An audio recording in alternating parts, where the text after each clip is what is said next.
L'histoire du moustique. Il y avait un couple qui s'aimait beaucoup.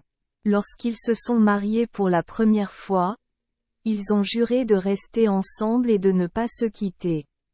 Si par malheur l'un d'eux meurt, l'autre mourra et ira aux enfers se faire des amis.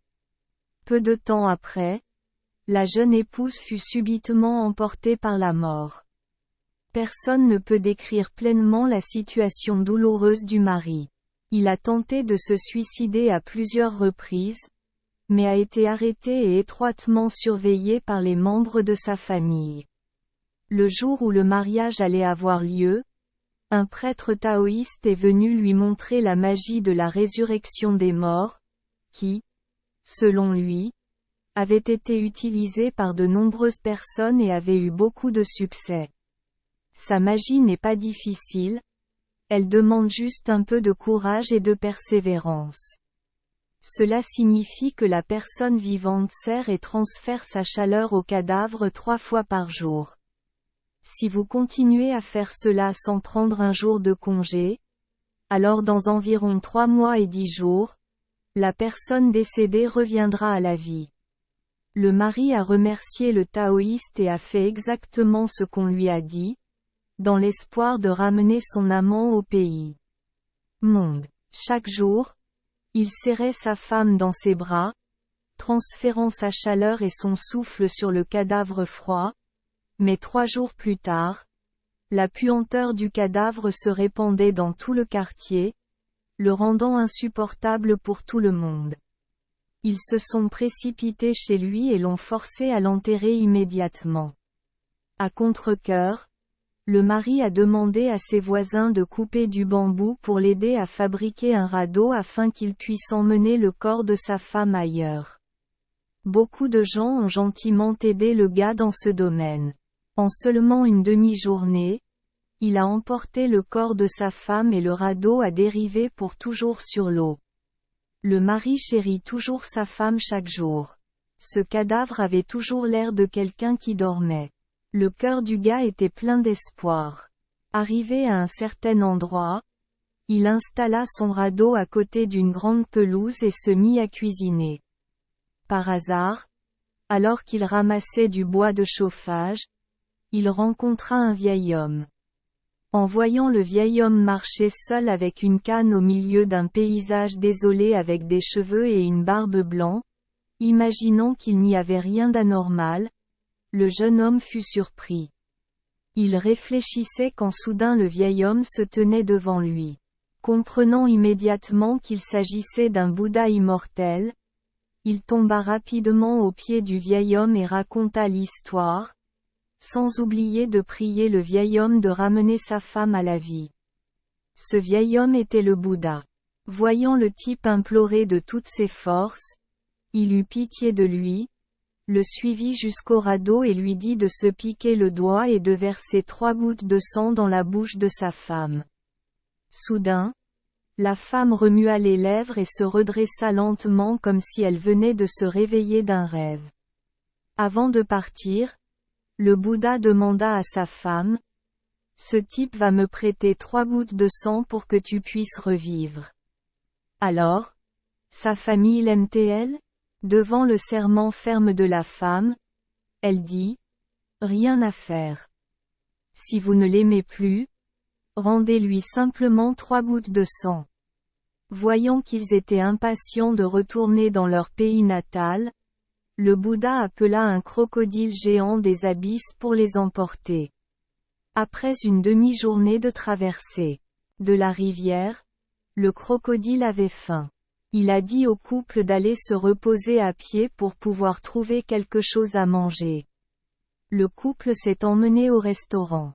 Ce jour-là, dans le magasin, il y avait un client luxueux. Il a vu que la beauté de sa femme était si belle que personne ne pouvait l'égaler. Il est soudainement devenu sexuellement immoral et a tenté de l'usurper. Il s'est approché, tendant des échantillons de soie et de bijoux pour faire semblant de saluer les clients, mais en réalité il courtisait une belle femme. Il a dit que dans le bateau qu'il avait garé à proximité, Il y avait beaucoup d'autres objets très précieux et bon marché, et il voulait les inviter à venir les voir. Mais le mari ne s'en soucie pas du tout. Après avoir terminé le repas, il laissa derrière lui son invité bien-aimé, emmena sa femme sur le quai désert et attendit au lieu de rendez-vous avec le crocodile. Ils s'assirent à l'ombre d'un arbre et discutèrent un moment, puis, comme ils étaient si fatigués, ils s'endormirent sans le savoir. Ils ne s'attendaient pas non plus à ce que derrière eux, le marchand les suive toujours sans cesse. Lorsqu'il les vit dormir tous les deux, il alla tranquillement réveiller sa femme et l'invita à monter sur le bateau et à se garer à proximité pour lui offrir un bijou. Mon bateau n'est qu'à 10 pas. Vous n'aurez pas à attendre longtemps. En entendant cela, le cœur de la femme se sentit soudain ému. Elle se leva et suivit le marchand jusqu'au bateau. En un clin d'œil, suivant le signal du propriétaire, l'équipage du bateau marchand lève l'ancre et met le cap sur le bateau pour prendre la fuite. À propos de crocodiles, lorsqu'ils refont surface au point de rendez-vous, ils voient que le mari est seul. Je vis toujours là-bas. Je dors. Le crocodile l'a réveillé et lui a demandé quelque chose. Il était déconcerté et ne comprenait pas. Soudain, il accusa le crocodile d'avoir mangé sa femme. Pour dissiper ses doutes, le crocodile lui a dit de mettre un bâton dans sa bouche et de le lui enfoncer dans le ventre pour voir s'il pouvait voir. Le gars l'a fait, seulement pour voir que l'estomac du crocodile était plein d'arêtes de poissons et de cailloux, pour ensuite se rendre compte qu'il avait tort. Cherchant partout mais ne trouvant pas sa femme, il retourna au quai, se tint la tête et pleura amèrement. Le crocodile a eu pitié de lui et lui a dit de monter sur son dos, puis il s'est enfui en courant, pourchassant les bateaux qui passaient pour savoir où il se trouvait. Après quelques recherches, on raconta qu'un navire marchand venait de passer, avec à son bord une jeune et belle femme. Ils ont décrit ses traits du visage et son apparence et il était vrai qu'elle était sa femme. Le crocodile a alors tenté de le poursuivre. Lorsqu'il a vu sa femme assise dans le bateau à passagers, le mari lui a dit « Saute ici. Je ne peux pas vivre loin de toi. Je te rendrai heureuse. Mais la femme répondit à son mari « Rentre chez toi. Je dois l'aider. Il m'a pardonné. » Puis donna à son mari un paquet d'or. « S'il te plaît, accepte ceci et considère-moi comme mort. » En colère et déçu, son mari jeta le paquet d'or à l'eau et demanda au crocodile de le ramener pour retrouver le Bouddha. Lorsque Bouddha les rencontra, il exhorta immédiatement le crocodile à se précipiter après le bateau commercial afin que l'homme amoureux puisse récupérer ces 3 gouttes de sang. Parlons de cette femme qui, après s'être piqué la main pour obtenir 3 gouttes de sang pour payer la dette de son mari, est immédiatement tombée et est morte. L'invité blessé a fait de son mieux pour le guérir, mais sans succès. Puis il jeta son corps à la mer. Mais grâce au miracle du Bouddha, cette femme s'est transformée en une. À cause de l'anémie, les moustiques volent toujours secrètement un petit peu à chaque personne pour survivre. 1. Le Vietnam a aussi l'histoire de Luong Nan, peut être aussi de l'histoire du moustique. Luong Nan est d'où il vient. Vie Nguyen, marié à Tik Suan. Sa femme est morte. Luong Nan a été si blessé qu'il a emporté le corps de sa femme avec lui et n'est jamais parti. Le Bouddha compatissant est apparu et a aspergé 3 gorgées d'eau pour ramener Tik Suan à la vie. Un jour, le couple dut partir et dormir sur un bateau. Alors que Luong Nan dormait profondément, sa femme a quitté son mari pour le propriétaire du bateau. Luong Nan rencontra à nouveau Bouddha. Bouddha m'a dit de venir demander 3 gorgées d'eau. Après avoir craché, moustique Suan tomba et mourut. Luongnan rencontra alors Han Chan. Les deux hommes se sont mariés et ont eu du mal à joindre les deux bouts. Un jour que Luongnan était absent, un inconnu a vu la beauté de Han Chan et a immédiatement flirté avec elle mais a été rejeté par elle. Pour soudoyer, l'invité a demandé 2 pièces de bétel et lui a donné 200 taels d'argent. Han Chan a accepté et quand son mari est revenu, il a dit la vérité. Luongnan soupçonnait sa femme et avait l'intention de la tuer. Sa femme s'est enfuie, s'est déguisée en garçon et est allée étudier dans un temple de son thé. Parce qu'elle était belle et qu'elle étudiait bien, la nonne Tivan est tombée amoureuse de Han Chan et a commencé à sortir ensemble. Après quelques années, Han Chan a pris le nom de Luong Chan et a réussi l'examen, et le roi l'a mariée à la princesse. Han Chan a demandé la permission de retourner dans sa ville natale pour organiser un festival végétarien. Luongnan travaillait comme agriculteur à cette époque et lorsqu'il a appris qu'il y avait un festival, il a apporté des légumes à vendre. Mari et femme se rencontrent. Bouddha a transformé Luongnan en un jeune homme beau et sage. Han Chan a ramené son mari au tribunal pour clarifier la vérité. Le roi épousa la princesse avec Luongnan comme seconde épouse. Tivan a également été accueillie comme la 3e épouse. 2. L'histoire du conte du moustique est similaire à certains contes de fées occidentaux. Tout d'abord, un conte de fées allemand issu d'un recueil. Il était une fois un soldat courageux qui épousait une princesse. Le jour de leur mariage, les deux parties ont convenu de vivre et de mourir ensemble. Si la femme meurt avant le mari, celui-ci s'enterrera vivant avec son amant. Au contraire, si le mari meurt avant la femme, celle-ci fera de même. Peu de temps après, la femme malade est décédée. Le mari a décidé de mourir avec sa femme, alors il a rampé dans la tombe à côté du corps. En attendant la mort, il a soudainement vu un serpent ramper près de sa femme, alors il s'est assis et a tué l'animal. Après cela, un autre serpent vint à sa recherche, vit que son camarade était mort et revint avec 3 feuilles pour le ramener à la vie. L'homme a ramassé 3 feuilles, et a imité la méthode de guérison du serpent, faisant ainsi vivre sa femme. Puis, il ramena sa femme chez lui et confia les 3 précieuses feuilles à un serviteur de confiance. Depuis sa résurrection, la jeune épouse changea naturellement ses sentiments envers son mari. Elle n'aime plus son mari. Une fois, le couple est parti en croisière en mer et la femme est tombée amoureuse du capitaine du navire.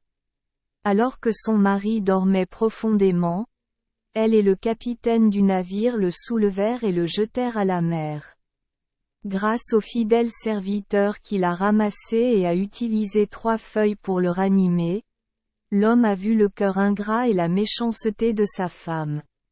Finalement, il a puni sa femme à mort. Dans le conte de fées italien, il y a aussi 2 histoires sur un mari qui ramène sa jeune femme à la vie. Dans la première histoire, le mari monte la garde la nuit dans un temple, qui contenait le cercueil de sa femme. Soudain, il a vu un serpent ramper à côté du cercueil, alors il l'a tué. Mais le serpent est revenu à la vie, grâce à un autre serpent apportant une espèce d'herbe qui ramène les morts à la vie. Il a ensuite utilisé cette herbe pour sauver la vie de sa femme. Dans la deuxième histoire, le mari tue un lézard qui s'approchait du cercueil de sa femme, mais l'animal fut sauvé par sa mère grâce à une rose. Il a ensuite sauvé sa femme avec cette rose. Un conte de fées français a également un contenu similaire aux histoires racontées. Un jeune homme nommé Rose s'est marié, mais malheureusement 2 mois après le mariage, sa femme est tombée malade, puis est décédée. Sa femme lui manquait tellement qu'il pleurait chaque après-midi sur sa tombe. Un jour, comme d'habitude, il entra dans le cimetière. Soudain un fantôme apparut et lui donna une boîte en argent avec une rose à l'intérieur. Maman lui a dit que s'il voulait redonner vie à sa femme, il devrait ouvrir le cercueil et lui mettre 3 fois la fleur sur le nez. Il fit ce qu'on lui disait et sa femme revint à la vie. Peu de temps après, le mari dut se rendre à Paris pour rencontrer son jeune frère. Quand je suis arrivé et que j'ai vu que vous étiez gravement malade, j'étais tellement occupé à vous soigner que j'ai oublié d'écrire une lettre à ma femme comme promis. La femme était surprise que son mari soit mort.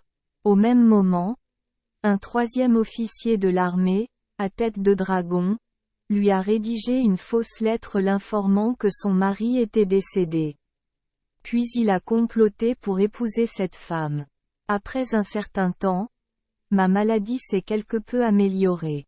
Lorsqu'Ohaong revint, sa femme avait quitté la maison pour se marier. Il était très triste et a quitté la province pour rejoindre l'armée. Il ne s'attendait pas à devenir un soldat à tête de dragon et encore plus inattendu à devenir le secrétaire personnel du mandarin qui avait pris sa femme. Lorsqu'il a rencontré son ex-femme, il a su qu'elle ne l'aimait plus. Un jour, Ohaong a été invité à une fête par un mandarin et pendant qu'il mangeait, quelqu'un a secrètement mis dans sa poche un ensemble de cuillères et de fourchettes en argent. Il a ensuite été fouillé et condamné à mort pour vol. En prison, l'homme a soudoyé un vieux soldat avec de l'argent, lui a donné la veille la boîte en argent du fantôme et lui a expliqué comment ressusciter après avoir été abattu. Après sa mort, le vieux soldat a dépensé tout son argent avant de penser à le sauver, mais il est quand même revenu à la vie lorsqu'on lui a mis une fleur dans le nez. À cette époque, dans un château voisin, il y avait une princesse qui s'est transformée en monstre la nuit. L'objet tue les gardes. Rose est venue la sauver du poison de la sorcière. Il l'épousa puis hérita du trône. Le nouveau roi parcourut le pays pour passer en revue l'armée. En rendant visite aux vieux soldats à tête de dragon, le roi a déclaré qu'il leur manquait encore une personne. Lorsqu'on amenait au roi le vieux soldat, son bienfaiteur, celui-ci enlevait la boîte du 3e fonctionnaire, qui avait pris sa femme la veille, et l'attachait au vieux soldat. Alors le roi força le 3e officier et sa femme à brûler vif. 3. Les Arabes ont une histoire sur la tromperie des femmes. Un Israélite avait une belle épouse, qu'il aimait beaucoup. Soudain, sa femme est morte, il est venu dans la tombe et n'en est jamais reparti. Jésus le vit pleurer à côté de lui et lui demanda ce qui s'était passé. Lorsqu'il l'entendit raconter son histoire, Dieu dit: « Veux-tu la ramener à la vie ? » Voyant qu'il disait qu'il ne voulait rien de plus, Dieu ressuscita un homme noir. Il dit rapidement: « Oh non, ma femme est dans la tombe là-bas. » Dieu a encore une fois causé la mort de l'homme noir et a redonné vie à sa femme. Il était si heureux, puis il a dit à sa femme: « Je garde ma tombe depuis si longtemps que j'ai oublié de manger et de dormir. Maintenant, je suis trop fatigué pour me reposer un peu. » Puis il posa sa tête sur la jambe de sa femme et parla, s'endormant peu à peu. Pendant ce temps, un beau prince passait par là, et la femme posa la tête de son mari par terre et le suivit. Le prince le laissa s'asseoir derrière elle.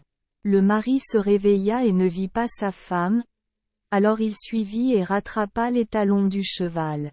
« Voici ma femme, dit-il. S'il vous plaît, laissez-la derrière vous. » Sa femme dit: « J'appartiens au roi. » Le prince arrêta son cheval et dit: « Êtes-vous jaloux de ma femme ? Non, c'est ma femme. Dieu vient de m'aider à la ramener à la vie. » Soudain Jésus apparaît, il crie: Tu viens de ressusciter cet homme pour moi? Sa femme a menti. Mentez. Je suis la femme du prince. Dieu demanda. Es-tu celui qui a été ressuscité par la volonté de Dieu? Oui. Par le souffle de Dieu, alors rends-moi ce que j'ai donné. La femme a expiré et est décédée immédiatement. Dieu a dit.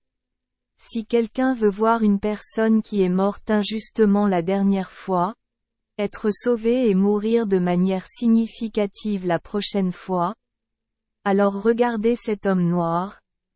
Mais il veut voir une personne qui est morte justement la dernière fois, être sauvé et mourir ceci. Tant si tu es injuste, regarde cette femme. Le mari a juré de ne plus se remarier, puis est resté dans le désert pour pratiquer jusqu'à sa mort. 4. Dans Lieutraï Shiki, il y a l'histoire de Monsieur Vu, un homme filial, un peu similaire à l'histoire du moustique. Point. Ici, l'ingrat, c'est l'homme. Il est allé dans la capitale pour chercher la gloire, est tombé malade et a vomi du sang, a été trompé par des serviteurs et était sur le point de mourir en chemin. Grâce à une femme qui est un renard fidèle lui a donné une pilule magique pour guérir sa maladie et à partir de là, il est devenu riche et prestigieux. Les deux sont devenus mari et femme. Mais ensuite, il a critiqué sa femme pour sa vieillesse et a pris une femme nommée Wong comme concubine. Il y a longtemps, sa femme a également appris la nouvelle, alors elle est venue et est devenue une sœur proche de la famille Wong. Voyant que son mari était ingrat et essayait de la tuer, la femme a voulu récupérer les pilules de son mari. Après qu'il ait vomi, l'ancienne maladie est réapparue progressivement et est décédée. Les Khmers ont aussi l'histoire du conte du moustique mais le contenu est complètement différent. Dans le passé, les moustiques ont été créés par le dieu Shiva, et leur corps était comme le corps d'un oiseau, museau comme celui d'un chien. Ils volent en groupe, se spécialisant dans la consommation de chair humaine, les faisant mourir de fatigue. Un jour, une fée a dit aux humains d'allumer un feu autour de chez eux pour empêcher les moustiques de venir. Incapables de faire quoi que ce soit aux humains, les moustiques ont demandé au dieu Shiva de se rendre très petits pour pouvoir les manger en secret. Mais ils ne pouvaient rien y faire car dès qu'ils voyaient une morsure douloureuse, ils la frappaient immédiatement. Les moustiques sont de nouveau allés prier le dieu Shiva. Dieu a donné à chaque animal une trompe au lieu d'un museau pour sucer le sang rapidement et sans que personne ne le sache. De là sont nés les moustiques d'aujourd'hui. 5. D'abord, d'après Langue de Land. Livre cité. 2. D'après les récits des peuples du Nord. 3. D'après Coscan. Cosquin. Conte populaire de la région de Lorraine. Volume I. 4. Selon Basset. 1001 contes. Contes et légendes arabes. Tome 2. 5. D'après les contes populaires cambodgiens. Merci les enfants des Esperluette Croisillon 39. Avoir écouté des contes de fées au jour Esperluette Croisillon 39. 8. Espérons que les histoires apporteront aux enfants des moments heureux et significatifs. Si vous aimez notre chaîne, veuillez appuyer sur le bouton S Esperluette Croisillon 39.